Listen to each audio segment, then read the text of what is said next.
Hello friends, எல்லாருக்கும் வணக்கம். Welcome back to homely princess channel. இன்றைக்கி நம்ம சேனலில் குழந்தைங்க எந்த சாப்பாடு கொடுத்தாலுமே சரியாக சாப்பிட மாட்டுறாங்க.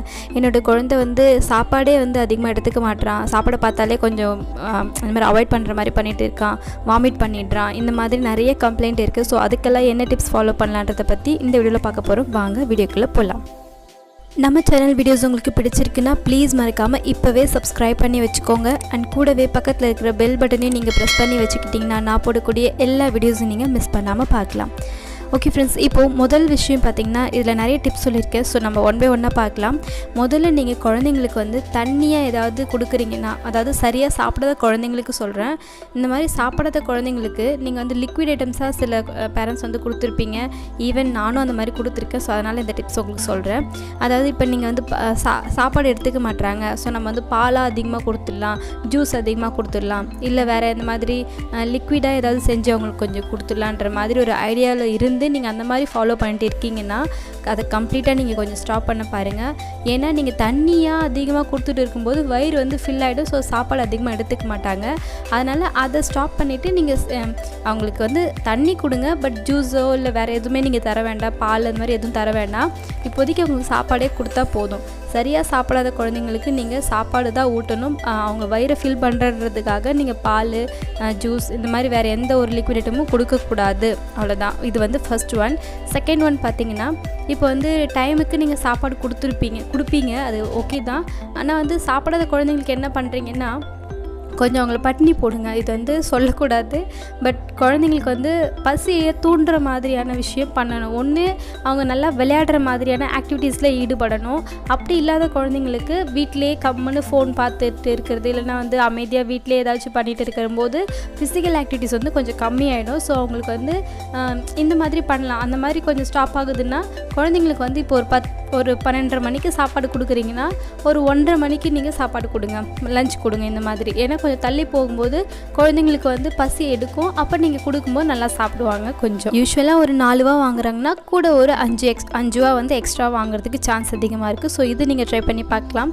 அதுக்கப்புறம் பார்த்திங்கன்னா குழந்தைங்களோட நல்லா டைம் ஸ்பெண்ட் பண்ணி நீங்கள் சாப்பாடு ஊட்டுங்க. அதாவது சீக்கிரம் முழுங்கு, சீக்கிரம் சாப்பிடு அப்படி சொல்லாமல் முழுங்கு சாப்பிடுன்ற வார்த்தையை நீங்கள் யூஸ் பண்ணாதீங்க. ஏதாவது விளையாட்டி காமிச்சிட்டோ இல்லை வேடிக்கை காமிச்சிட்டோ நீங்கள் ஊட்டும்போது அந்த வேடிக்கை பார்க்கும்போது நீங்கள் வாயில் துருத்து விட்டுருவீங்க இல்லையா, அந்த டைமில் குழந்தைங்க அவங்களையும் மீறி சாப்பிட்றதுக்கு சான்ஸ் அதிகமாக இருக்குது. ஸோ என்டர்டெயின்மெண்ட் ஆகிற விஷயத்தை கொஞ்சம் காமிக்கும் போது சாப்பாடு அவங்க மறந்துடுவாங்க. ஆனால் நீங்கள் சாப்பாடு ஊட்டும் போது அவங்க சாப்பிட்டுட்டு இருப்பாங்க. அவங்களுக்கு இன்ட்ரெஸ்ட் எதில் போகணுன்னு பார்த்தீங்கன்னா அந்த வேடிக்கை பார்க்குறதுல, இல்லைன்னா வேறு ஏதாவது ஒரு விஷயத்தை செய்கிறதுல அவங்களுக்கு அந்த இடத்துல நாட்டம் போயிடும். ஸோ நீங்கள் இந்த மாதிரி என்டர்டெயின் பண்ணிகிட்டே சாப்பாடு ஊட்டினீங்கன்னா கொஞ்சம் சீக்கிரம் சாப்பிட்றதுக்கு, சாப்பாடு கொஞ்சம் எக்ஸ்ட்ரா வாங்குறதுக்கும் சான்ஸ் இருக்குது. அப்புறம் சில பேரண்ட்ஸ் என்ன சொல்கிறீங்கன்னா, என்னுடைய குழந்தை சாதமாக சாப்பிட மாட்டுறாங்க, மிக்சியில் போட்டு அரைச்சி கொடுத்தா தான் சாப்பிட்றாங்க அப்படின்லாம். நீங்கள் இது நம்மளாலும் இதான் உண்மை. நானுமே மிக்சியில் அரைச்சி தான் ரொம்ப நாளாக கொடுத்துட்டு இருந்தேன். பிகாஸ் அவனுக்கு ஏதாவது சாப்பிட்டா போதும் அப்படின்னு எனக்கு தோணுச்சு. அதனால் எப்படியாவது குழந்தாவது கொடுத்து ஊட்டி விட்டுறணும் சொல்லிவிட்டு, அப்புறம் போக போக அப்புறம் எனக்கு ஒருத்தவங்க சொன்னாங்க, இந்த மாதிரி நீங்கள் மிக்சியில் அரைச்சிலாம் ஊட்டாதீங்கன்னு. எனக்கு கமெண்ட்லேயும் சொல்லியிருக்காங்க, நேர்லேயும் நமக்கு தெரிஞ்சவங்க ஒரு அக்கா சொல்லியிருக்காங்க எனக்கு. சரி, அப்புறம் நம்ம ஏன் மிக்சியில் அரைச்சி கொடுக்கணும், ஒருவேளை இதுவே பழக்கமாகிட போது சொல்லிவிட்டு அப்புறம் நான் கையாலே நல்லா பிசைஞ்சு அந்த மாதிரி மசிச்சு தான் ஊட்டுவேன். ஸோ அதுக்கப்புறம் போக போக கொஞ்சம் கொஞ்சமாக சாப்பிட அவனுக்கு பழக்கமாயிடுச்சு. இப்போ ஓகே, இப்போ நல்லாவே அவன் சாப்பிட்றான். நல்லா கொஞ்சம் சாப்பாடு இப்போ நம்ம சாப்பிட்ற சாப்பாடு இருக்கு இல்லையா, அதுவே அவனுக்கு போட்டு கையால் பிசைஞ்சு ஊட்டி விட்டால் நல்லா சாப்பிட்ருவான். சில சமயம் அவனே கூட எடுத்து சாப்பிடுவான். அவனே சாப்பிட பழக்கப்படுத்துங்க. நீங்களும் உங்கள் குழந்தையவே சாப்பிட பழக்கப்படுத்துங்க. ஸோ இப்போ என்ன சொல்ல வரேன்னா, இப்போ மிக்சியில் போட்டு அரைச்சி கொடுக்குறீங்க இல்லையா, அந்த மாதிரி கொடுக்காதீங்க. நீங்களும் அந்த தப்பை செஞ்சிடாதீங்க. நீங்கள் நல்லா மசிச்சு, அதாவது நல்லா வேக வச்சு உங்கள் கையால் பிசைஞ்சு ஊட்டுங்க. அதுவே போதும். நீங்கள் எதுக்கு சரியாக வேகாமல் இருக்கிறதுனால தானே அந்த மாதிரி சாப்பிட மாட்டுறாங்க. ஸோ நல்லா இன்னும் சாதம் நல்லா குழைய வடித்து அதை நல்லா கொஞ்சம் நெய் விட்டு சாம்பார் விட்டு நல்லா பிசைஞ்சு குழந்தைக்கு ஊட்டி விடுங்க. அந்த மாதிரி சாப்பாடு சாப்பிட்றதுக்கு பழக்கப்படுத்துங்க. அப்புறம் வயிற்றில் பூச்சி இருந்தால் கூட சில குழந்தைங்க சாப்பிட மாட்டாங்க சரியாகவே. அப்புறம் அது வயிறு வலியாலே அவங்க குழந்தை அழுதுட்டு இருப்பாங்க, இல்லை சரியாக சாப்பாடே எடுத்துக்க மாட்டாங்க. இந்த மாதிரி இருக்கிற குழந்தைங்களுக்கு நீங்கள் ஞாயிற்றுக்கிழமை ஆச்சுன்னா ஒரு வேளை காலையில் கஷாயம் கொடுங்க குழந்தைங்களுக்கு.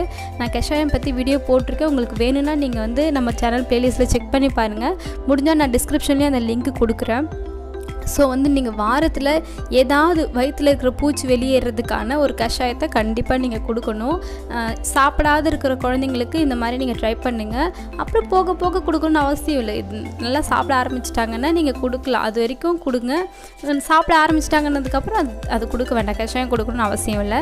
ஸோ இந்த மாதிரி கொஞ்சம் கொஞ்சமாக வாரத்துக்கு ஒரு நாள் வந்து நீங்கள் இந்த மாதிரி கஷாயம் கொடுக்கும்போது குழந்தைங்களுக்கு வயிற்றில் இருக்கிற பூச்சி வெளியேறி பசியை நல்லா தூண்டும். ஸோ நல்லா கொஞ்சம் சாப்பிடுவாங்க. முடிஞ்ச அளவுக்கு சாக்லேட் பிஸ்கெட் எல்லாம் கொடுக்கறத அவாய்ட் பண்ணிவிடுங்க. அதுக்கு பதிலாக நீங்கள் வீட்டில் இருக்கிற காய்கறி வச்சு இல்லை சுண்டல் வேக வச்சு இந்த மாதிரியான ஸ்நாக் ஐட்டம் கொடுங்க, இதுவே போதும். இந்த மாதிரி கொடுக்கும்போது அந்த டேஸ்ட் அந்த ஹெல்த்தியாகவும் இருக்கும். ப்ளஸ் அவங்களுக்கு வந்து சாப்பாட்டு மேலே கொஞ்சம் டிஃப்ரெண்ட்டாக கிடைக்குதுன்ற ஒரு இன்ட்ரெஸ்ட் வரும். ஸோ நல்லா சாப்பிடுவாங்க. அப்புறம் குழந்தைங்களுக்கு வந்து நீங்கள் மதியம் சாப்பாடு கொடுக்குறீங்க இல்லை நைட்டில் சாப்பாடு கொடுக்குறீங்கன்னா கொஞ்சமாக வந்து காரம் சேர்த்து சாப்பாடு கொடுங்க.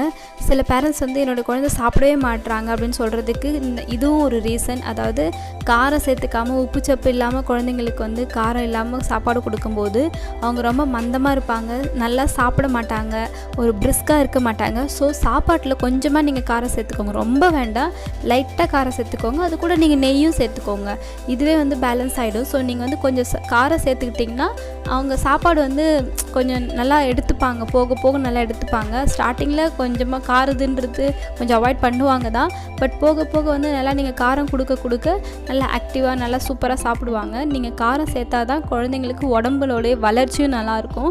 ஸோ நீங்கள் காரம் சேர்த்து குழந்தைங்களுக்கு சாப்பாடு கொடுங்க. ப்ளஸ் குழந்தைங்களுக்கு வந்து கிரேப் வாட்டர் உங்களால் முடிஞ்சால் கொடுங்க. ஏன்னா நான் வந்து கிரேப் வாட்டர் வந்து யூஸ் பண்ணுறேன் இன்னமும்.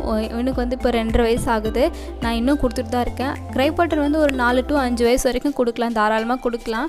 அந்த பிராண்டில் வந்து ஆல்கஹால் இல்லாததாக நீங்கள் பார்த்து குழந்தைங்களுக்கு கொடுங்க, அதுதான் முக்கியம், வேறு எதுவும் இல்லை. அப்புறம் மெஷர்மெண்ட் முக்கியம், இது மட்டும் நீங்கள் பார்த்து குழந்தைங்களுக்கு வாரத்தில் 2 நாள் வந்து நீங்கள் கிரேப் வாட்டர் கொடுக்கலாம். இப்போ மண்டே வந்து நீங்கள் ஒரு வேளை கொடுக்குறீங்கன்னா இதோட நீங்கள் ஒரு 3 நாள் கழிச்சோ இல்லை 4 நாள் கழிச்சோ நீங்கள் கொடுக்கலாம், இந்த மாதிரி பண்ணலாம். ஓகே ஃப்ரெண்ட்ஸ், உங்களுக்கு ஏதாச்சும் டவுட் இருந்தால் தயங்காமல் என்னை கமெண்ட்டில் கேளுங்க, என்னால் முடிஞ்ச அளவுக்கு நான் ரிப்ளை பண்ணுறேன். நெக்ஸ்ட் வீடியோவில் பார்க்குறேன். பாய்.